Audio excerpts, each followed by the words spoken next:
So, a very warm welcome to both of you, konnichiwa. And I want to talk about the fact that Japan has adopted a cybersecurity law back in 2025, only last year, and Canada is about to introduce one. So to start with, I'd like maybe both of you to give us a brief overview of the cybersecurity landscape in your respective countries and what your national ecosystems look like today in terms of government, private sector, defense, intelligence, etc. Mr. Kitamura, would you like to start? Sorry. Last year is a very important year for the Japanese cybersecurity. First, we experienced very serious threat from outside Japan. Asahi Brewery, the biggest brewery of Japan, was attacked by the ransomware originated from Kirin, maybe Russian-originated group, I believe. It's one of the biggest threat against the economic infrastructure in Japan. As you mentioned, last year, the Japanese government enacted the active cyber defense legislation, which composed of 4 pillars. One is the sharing information, especially the private sector and the public sector. There was a silent war between two sides, but especially critical infrastructure enterprise are obliged to provide the incident information to the government. Second, of course, this act enabled the authority to explore the telecommunication information. It's very important to detect the malicious threat. Third, of course, it gives the empowerment of the relevant authority, the National Police Agency and the Japan Self-Force Defense. Maybe they can play the role of the mitigation and the neutralization of the threat. The fourth pillar is establishing the Central Command of Japan, National Cyber Office. It can integrate all the relevant authority of the Japanese government, and it gives the direct instruction toward the relevant authorities. Thank you. Thank you very much for that, Mr. Kitamura. We are hearing how much of a threat cyber security and cyber attacks are to critical infrastructure in Japan. Thank you very much for that. Mr. Kuya, what about Canada? Oui, merci. Canada. So I'm just going to give you a quick description of what our cyber landscape looks in our country right now. So I would say, in one sentence, I would say that in Canada, cybersecurity is decentralized from a policy and government perspective, but with centralized from an operational and technical authority approach. By decentralized, I mean in the federal government, we have a number of departments that are lead for their sector, energy, transport. And obviously, these departments set the tone on the cyber policy driving their requirement and their threat, driven by their threat.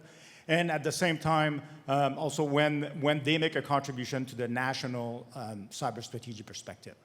To that end, though, at the national level, you have my organization, the Canadian Centre for Cybersecurity, which is part of the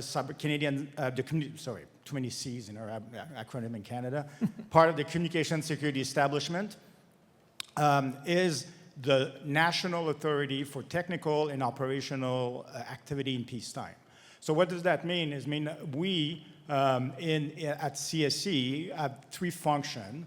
We have the Cybersecurity and Information Assurance function, for which that's the organization I'm part with. We also have our group that conduct active and defensive cyber operations, so taking action against cyber criminal and nation state to disrupt or their activity. And finally, we have the intelligence collection capacity from the Canadian government, all in that same organization, which create this exchange of information and techniques and procedure between the offensive, the defensive, and the operational level. So that is the underpinning of our approach to protect Canada in peacetime. That being said, the Cyber Center offers some services to the federal government and some of our critical entity. And our approach has been volunteer since the beginning.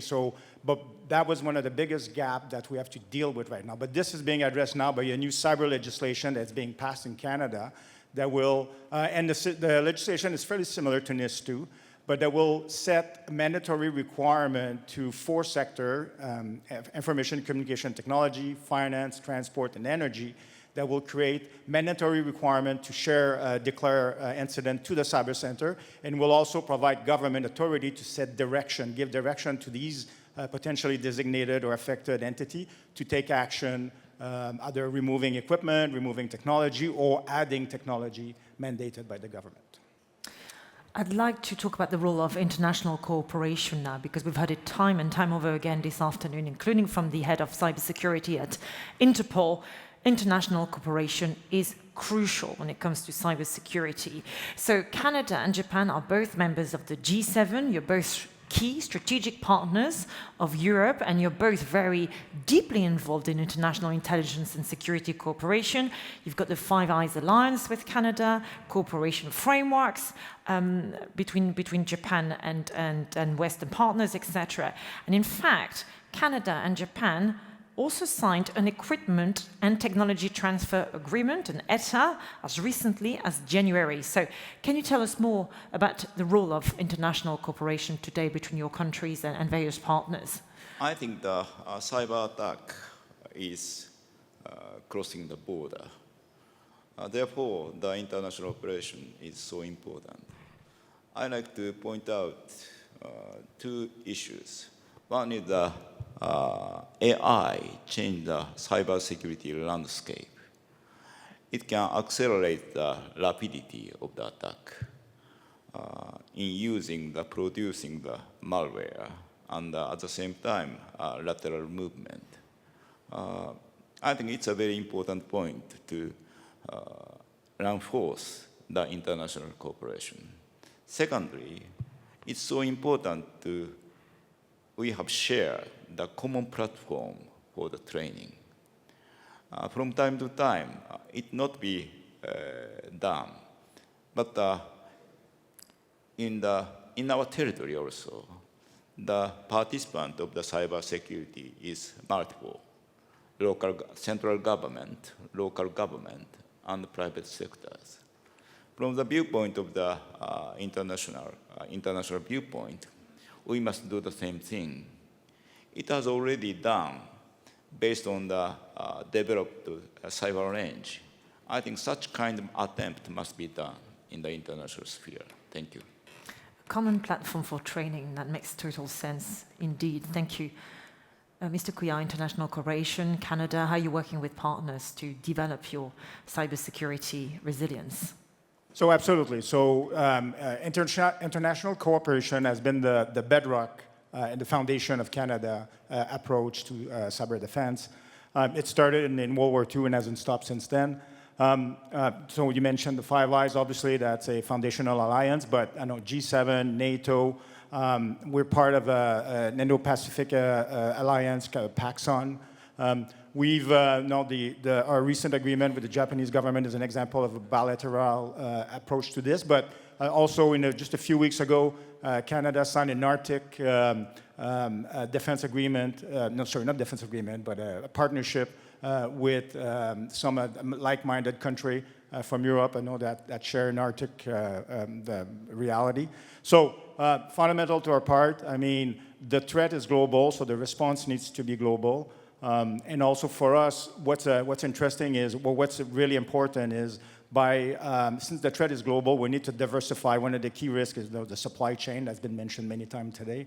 But to diversify our supply chain, we need alliance to exactly move away from a single supply chain, the routes, to be able to have diversify, be able to use and leverage new technology, new approach. And again, that is what you get with international cooperation.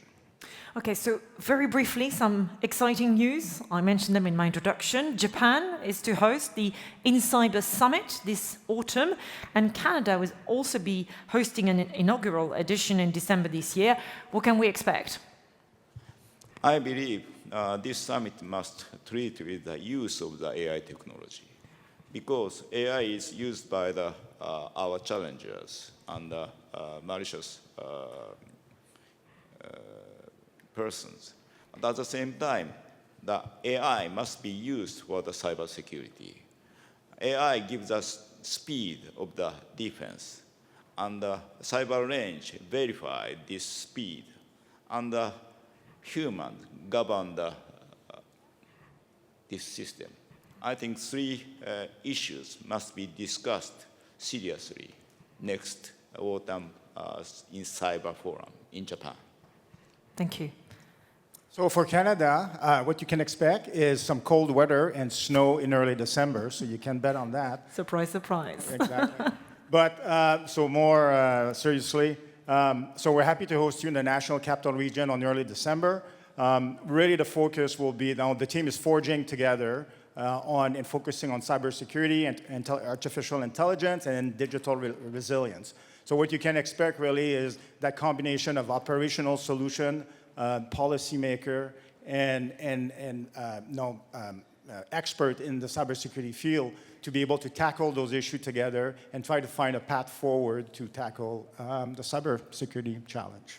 Well, it sounds very exciting indeed. Many thanks to both of you, Daniel Couillard and Mr. Kitamura. Arigato gozaimasu. Thank you. Merci.